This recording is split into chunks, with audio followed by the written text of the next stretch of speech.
The midday heat of Lagos clung to the air, but the street outside the super-safe supermarket had frozen. A Bentley sleek, polished to a mirror finish, idled by the dusty curb. Its arrival alone was enough to draw stares. Bentleys didn't usually stop here. But the real shock came when the door opened. She stepped out like she owned the sunlight. Tall, poised, dressed in an elegant cream jumpsuit that whispered money without having to say it. Heels clicked against the cracked pavement, each step pulling the eyes of every vendor, shopper, and passerby. Monica Williams, Africa's software queen, billionaire founder of M-Tech. The kind of woman whose face was on magazine covers, whose name appeared on Forbes lists, and whose career mothers quoted to ambitious daughters. Yet today she wasn't here for a press conference, or to close a deal, or to buy rare wine. She was here for a man no one else noticed. He sat slouched against a stack of empty crates, wrapped in a tattered brown coat layered over a green shirt so faded it had almost lost its color. His hair was an ungoverned thicket, his beard a matted forest. A single black bag sagged at his side, the sum of whatever was left of his life. When he looked up, there was confusion in his eyes. No one ever approached him, least of all a woman like this. Monica stopped in front of him and smiled. "My name is Monica," she said, voice soft but steady. The man blinked. Jacob Uche." What followed sounded like something out of a bad play, except she meant every word. "I've seen you here before," she said. "You speak like a scholar. You talk about data and business like someone who's lived it. I don't know who you are or where you're from, but I believe you just need a second chance." She inhaled deeply, as if bracing herself. "So I'm asking you something crazy. Will you marry me?" The street seemed to lose sound. Jacob stared, mouth slightly open, as if his mind was trying to reject the sentence. Then came a slow, sad smile.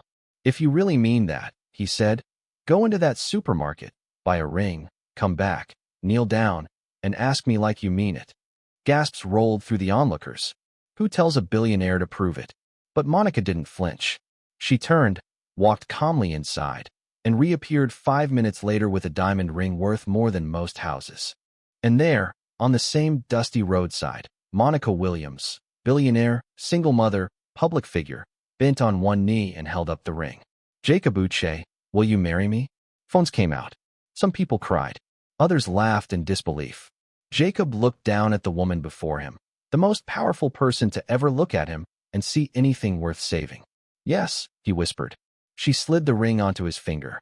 He stared at it as though it had appeared by magic. She smiled again. "Now get in the car." He glanced at his mud-stained trousers, the grime on his hands. "I'll stain your seat." "I don't care." He rose slowly, like someone learning to walk after years in the dark. She opened the door, and he stepped into the Bentley, leaving behind the life he had carried in a black bag. What he didn't know was that this was only the first scene of a much longer story. The Bentley hummed through the streets of Victoria Island, the city glinting under the sun.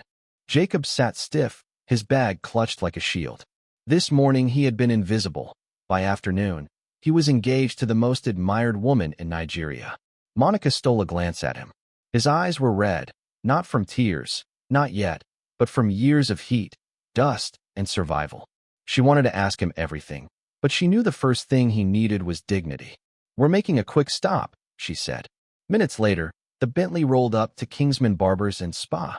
Inside was a shrine to marble, mahogany, and mirrors rimmed in gold. The staff hesitated at Jacob's appearance until Monica cut through their doubt. "He's with me." For an hour they worked on him, trimming, washing, and shaving away years of neglect. When they handed him the mirror, the man staring back was a stranger. Strong jawline, clear eyes, a certain fire returning. Monica stood, smiling. "Now that's the man I saw." Jacob swallowed. "I feel like I just came back to life." "You haven't seen anything yet." The Bentley carried them next to her home, a sprawling glass-and-white mansion behind tall gates. "This is your house?" Jacob asked. "No," she said. "It's our home now." Inside, the air smelled of vanilla and lavender. Crystal chandeliers, African art, polished marble floors, every surface gleamed. On the staircase, a little girl appeared, rubbing sleep from her eyes.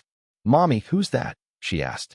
"This is my friend," Monica said, kneeling beside her. "His name is Jacob, and he's going to be spending a lot of time with us now."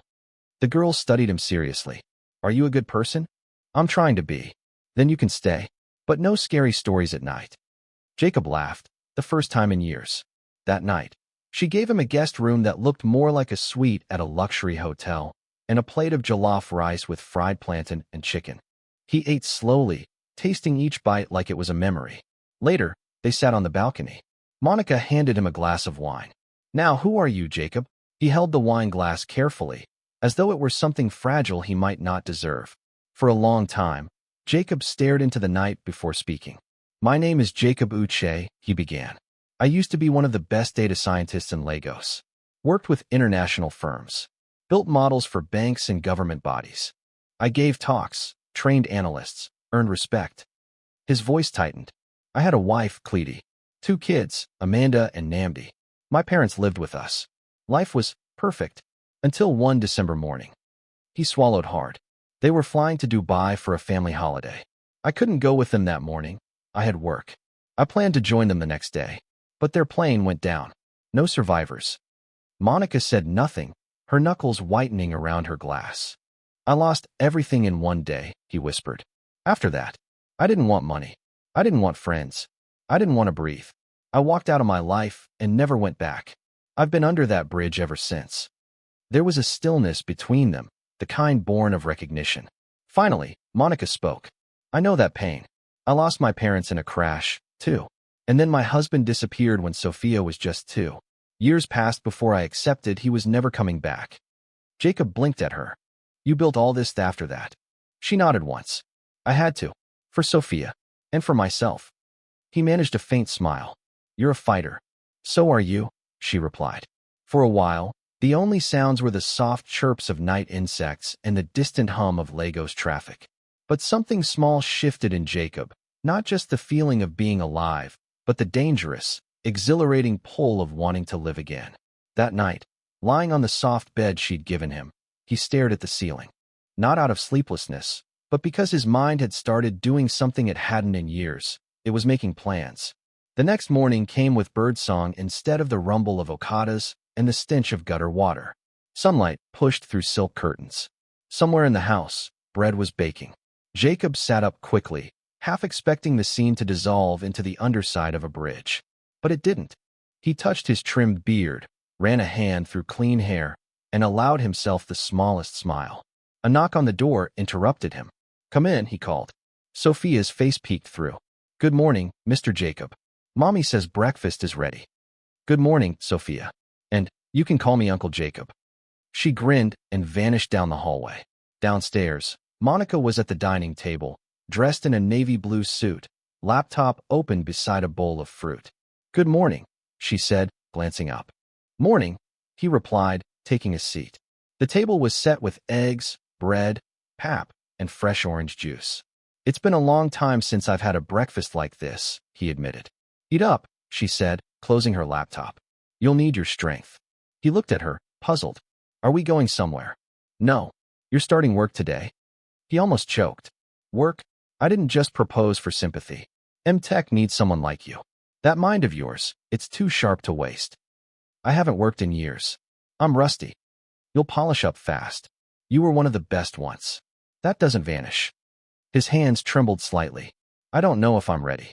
I do, she said simply. Later that day, they walked into M-Tech headquarters, a glass and chrome tower of purpose and confidence. Employees in branded shirts greeted Monica with respect, but many glanced at Jacob, whispering questions they didn't dare ask aloud. On the executive floor, she opened the door to a bright, spacious office. 3 monitors, whiteboards lined with data charts. A note on the desk. Welcome, Mr. Uche, Head of Data Intelligence. Jacob froze. This is mine. From today, she said, you'll work directly under me. Stepping inside felt like unlocking a sealed room in his own mind. It was slow at first. The tools were newer, the software faster, the algorithms sharper. But instinct didn't age. Within a week, he was spotting trends no one else had noticed, suggesting changes that saved millions in operational costs. One afternoon, Monica appeared at his door with a file. You just saved us 250 million naira a year, she said. The board is impressed. I was just doing my job, he replied. That's what makes you great. From then, their rhythm became easy. a quiet mutual respect, laced with a warmth neither had expected. Weeks slid into months, and Jacob's transformation was no longer just about clean haircuts and well-fitted suits. He'd gone from a man keeping his head down to one who could hold a conference hall's attention for an hour without notes. He led data teams. He mentored young analysts. He stood on stages, explaining systems the way a conductor explains music, with an odd blend of precision and ease. His eyes, once hollow, now carried a spark. And Monica? Something shifted in her too. She laughed more, smiled longer, left her office earlier, only to reappear on the mansion balcony, glass of wine in hand, Sophia playing nearby, Jacob in the chair opposite. One rainy night, with Lagos traffic glowing in the distance, she asked the question that had been resting on her tongue for months. "Why did you say yes that day?" He chuckled. "Honestly, I thought you were mad." She smiled faintly. "And there was something in your eyes," he said. "Couldn't name it. Maybe courage, maybe hope. But I needed it." His voice softened. "I didn't believe you, not really. That's why I told you to kneel. I wanted to see if you were serious. I never thought you'd actually do it." Monica tilted her head. "And now I know you were an angel in disguise." Silence followed, but it was a comfortable one, like the pause between heartbeats. A few evenings later, on the rooftop balcony after dinner, Jacob stood abruptly. "Monica?" She looked up from her tea. "Yes, I have something to say." From his pocket, he pulled a small box and knelt. The reversal of a scene neither of them could forget. Sophia gasped from the doorway. "I didn't believe in anything when you found me," he said, voice trembling. "But you made me believe again. You gave me back my life, my reason to smile, to be a father again, to love again. Now I want to do it the right way." He held the ring up. "Monica Williams, will you marry me?" Tears blurred her answer, but her yes came out clear enough for the walls to hear. Sophia clapped so hard her hands turned pink. 2 months later, Lagos witnessed a wedding that journalists called a love story written by grace. Dignitaries, tech giants, celebrities, all packed into a hall draped in gold. Cameras flashed, but neither bride nor groom seemed to notice. Years passed quickly after that. 3, to be exact. Monica and Jacob ran MTech as COSIOS, steering it into West African expansion and launching AI tools that cut hospital costs and rewired entire industries. And then, a different kind of news. Monica was pregnant. She found out on a Tuesday and cried in the privacy of her office. Not from fear, but from a gratitude so sharp it felt almost painful. Sophia, now a vibrant 7-year-old, would soon be a big sister. One afternoon, Jacob walked into the kitchen to find her humming over a pot of okra soup, baby bumps showing under her blouse. He stopped in the doorway, simply watching. "What?" she laughed. "Nothing," he said, walking over to wrap his arms around her.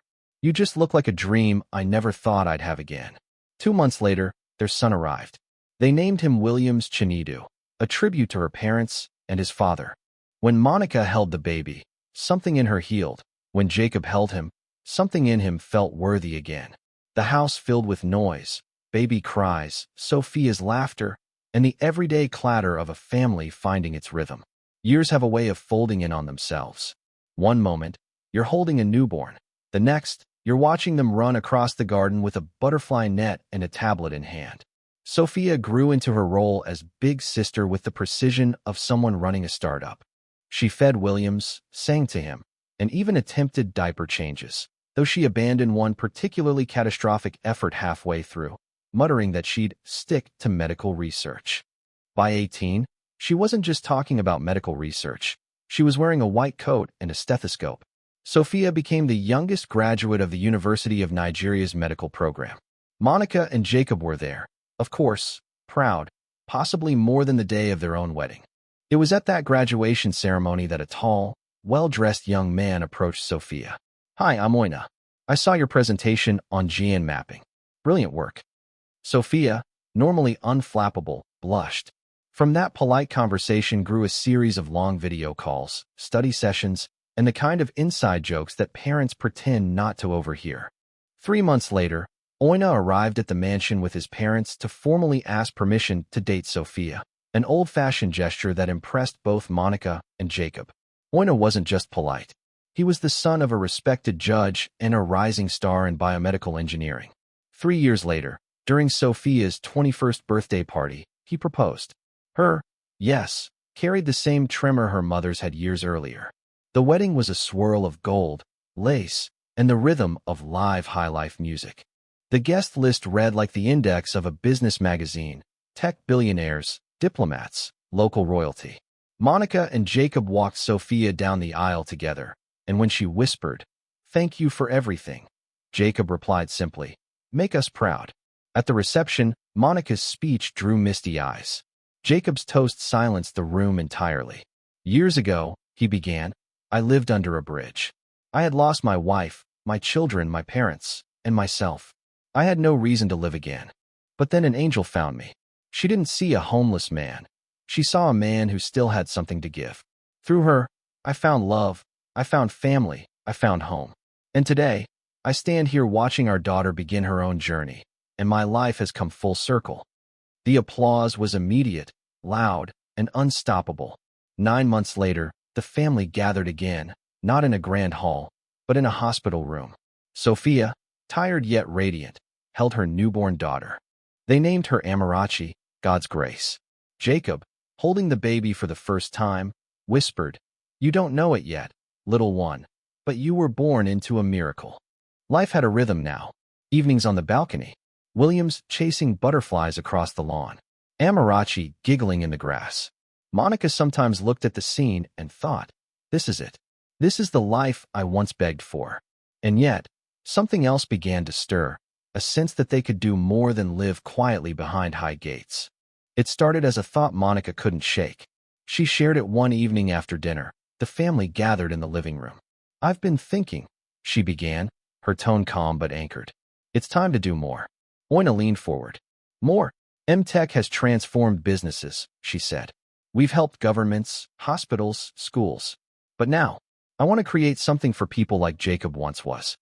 Jacob's brow lifted. "I want to launch the Uche Foundation," she continued, turning toward him.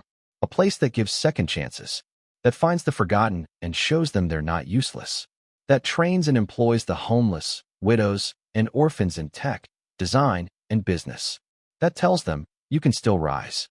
Jacob stared at her, his voice stuck somewhere between gratitude and disbelief. "You're naming it after me?" "After us," she said. "After what you represent." 3 months later, the Uche Foundation opened its doors. A sprawling complex of dormitories, classrooms, computer labs, counseling centers, and startup incubators. But the real power wasn't in the architecture, it was in the people. Former beggars in suits giving presentations. Widowed women teaching web design. Street boys who once hawked water, now pitching inventions to investors. On every wall, the same message: your story isn't over yet. At the ribbon cutting, Monica addressed the crowd. "This is not charity," she said. "It's justice. It's proof that no human being is too far gone to be redeemed. I was celebrated, yes, but I was also broken once. So was Jacob. And now, look what God has done." Jacob stepped forward. "When I lost my family, I lost myself. Monica gave me a reason to live again. That's what this foundation is about, giving people a reason." That night, the lights of the new building glowed across the Lagos skyline. Monica and Jacob stood on the rooftop, hand in hand. "Proud of you," Jacob said. "Proud of us," she replied. They spoke of that first meeting outside the supermarket. She told him what she'd seen in him that day. A man who knew pain but refused to let it take his mind. A broken king God wasn't finished with. He laughed. "And I thought you were crazy." "I still am," she said. "But it worked." Years passed. The foundation expanded beyond Nigeria. They became keynote speakers at global conferences. Their story was told in books, films, classrooms. Young people saw them not just as tech giants, but as proof that love and purpose could rise from ruin. Sophia co-founded a health tech startup with Oina. Amarachi became the youngest published author in West Africa, writing children's books inspired by her grandparents' story. Williams developed a coding app for rural schools that spread across the continent. One quiet morning, Monica and Jacob sat on their garden bench, gray now streaking their hair, watching foundation children play. "I used to think God had forgotten me," Jacob said, "that I was being punished. Now, I think maybe he was preparing me." Monica leaned her head on his shoulder. Everything was leading here. They weren't wasting a single moment. Just then, little Amarachi ran up with a drawing. A woman kneeling before a man. Above it the words, "Love begins where pride ends." Jacob studied it and chuckled. She gets it. She comes from it, Monica said, kissing her granddaughter's forehead. And as the sun dipped low over the garden, the quiet truth settled over them. The pain of the past, the love of the present, the promise of the future, all of it began with a moment no one saw coming. And ended, if it could be said to end at all, in a life they never dared imagine.